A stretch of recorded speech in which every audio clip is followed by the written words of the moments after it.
You know, people still ask me, UpIsNotJump, do you teach chemistry? And I look at them and I say, who the fuck edited this together? I have 3 new games to review for you today. And like many games on Steam, most of these came out and were immediately banished to the nethers of obscurity. This seems to happen quite regularly on Steam and other game platforms, because they're put out by smaller development teams with little or no budget for marketing. So what have you got for me?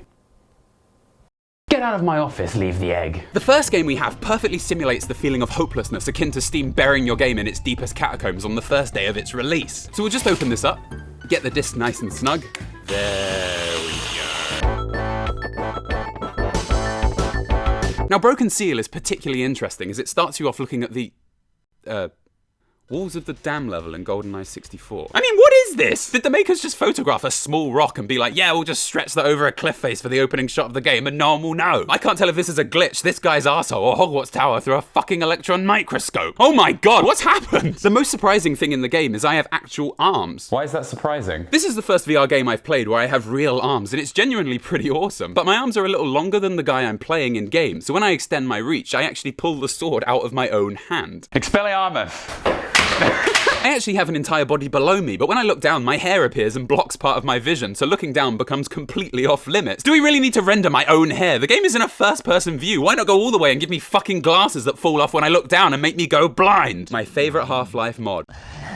So immersive. It's even worse when I go downstairs. Seriously, why has this been implemented? It's completely useless and causes nothing but problems. Just do what Elite Dangerous did and hope you never catch a glimpse of yourself in a mirror. What is consciousness when one has no face? There's a real mishmash of textures here too. It's completely bizarre. The sky looks great, even better than the space in Elite Dangerous, and that's where it's fucking set. The trees also look, well, kind of nice, but in front of them are these. What am I looking at? It's like the stomach contents of that woman who eats rocks. I mean, look at this portal. It's not quite as fancy as we're used to, but clearly it goes somewhere nasty. The gates of hell. The river Styx, perhaps. Oh, wait, no, never mind. It's the exit. I'd hate to see the door to the bathrooms.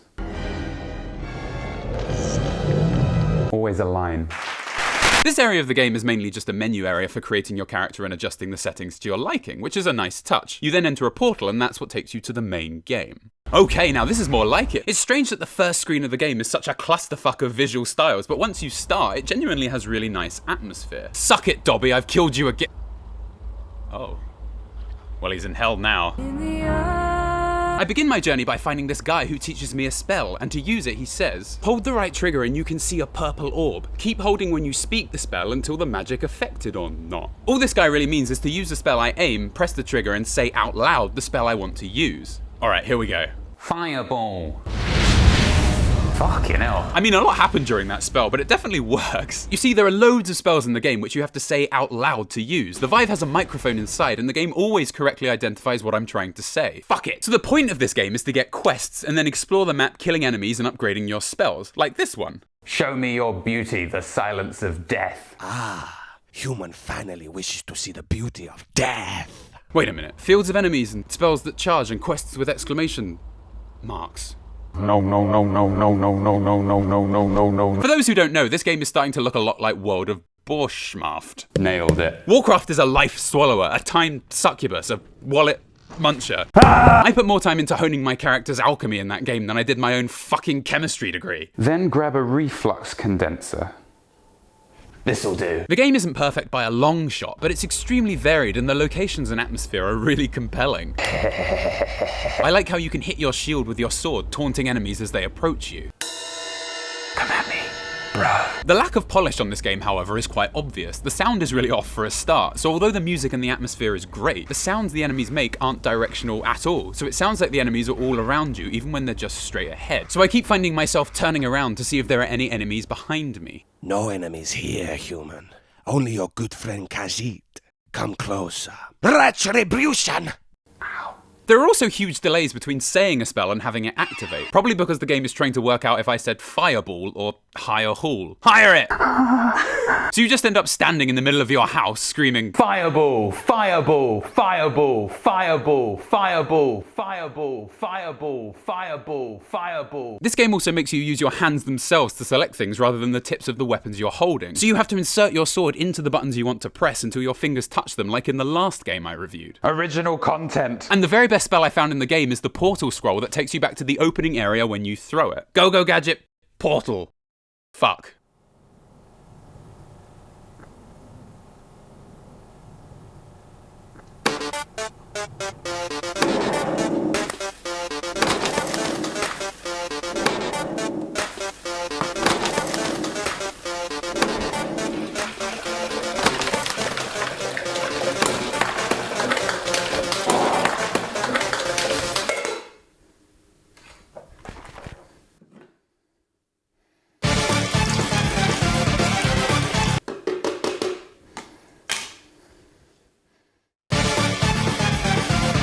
Amercian Dream is basically an on-rails shooter. This means you stay in one place and shoot objects around you to progress the story. You start off in Captain America's Batcave and ride through the main events of your life in a satirical version of America where guns are used to do literally everything. The first thing I did though was look through the menus and I found an option to select that I was American. But when I selected it, I didn't see any difference. I keep clicking, but nothing's changing. Now, we all know what that joke was a reference to. Funny laugh time. The problem here is that Amercian Dream builds its entire foundation on gun jokes. It's the gameplay, the story, the progression, the comedy, the good times, but also the bad. The game's theme very quickly feels heavy-handed and overused. As a political statement, it lacks subtlety, so loses any kind of sinister undertones a dystopian-style satire needs to pack a punch. And as a simple parody with no real intended message, it only exists on a single track. Jesus Christ, Matt, alright, put down the fucking thesaurus. Okay, fine.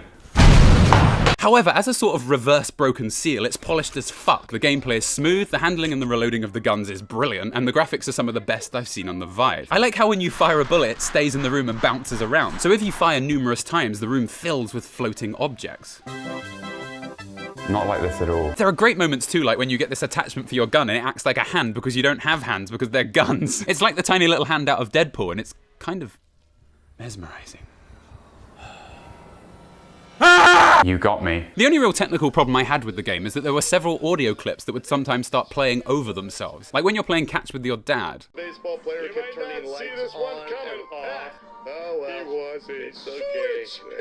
That's okay. What did you say, Dad? I said, I sure am having a good time. Prostitute. I also got notifications of achievements flashing up on the screen whenever I did absolutely anything. Fire a gun, ding. Look to the left, ding. Spill your coffee on yourself. Oh, fuck. Ding. It also seems like you're meant to play this game sitting down, and because you stay in one place most of the time, you don't really explore the world yourself, which means this game is sort of missing some of what makes VR special. And it's ironic as fuck given the game's themes, but I just want to shoot some fucking people. Or robots. Just something, because shooting cardboard gives you no real feedback, no feeling you're making a satisfying impact. You hear that, life-size cutout of Jim Carrey? I don't want to hurt you. Getting to the carnival, though, was one of the scariest damn experiences of my life. What are you all looking at? Well, won't any of you say anything? Oh God, one's coming over! Save me, Jim! Die! I don't think Mummy knows you're hungry. Maybe you should shoot at the door to get her attention. Mummy. Dog. Gun.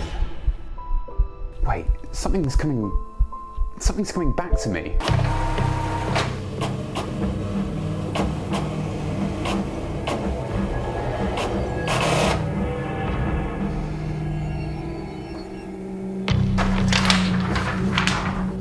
But how is this possible? I replaced the red ink last week. Oh, okay.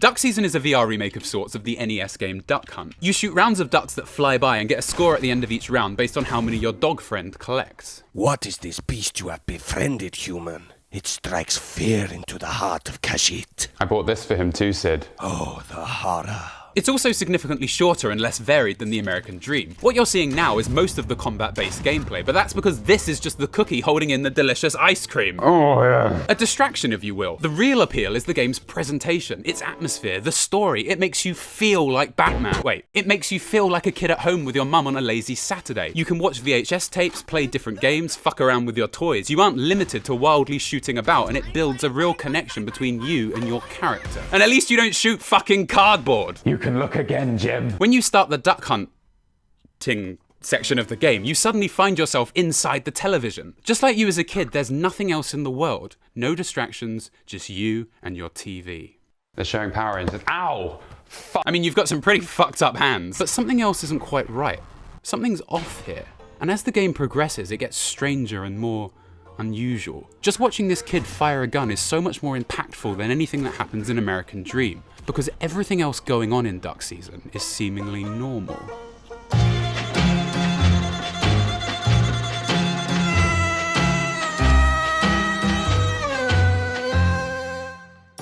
So Sib, how was your day?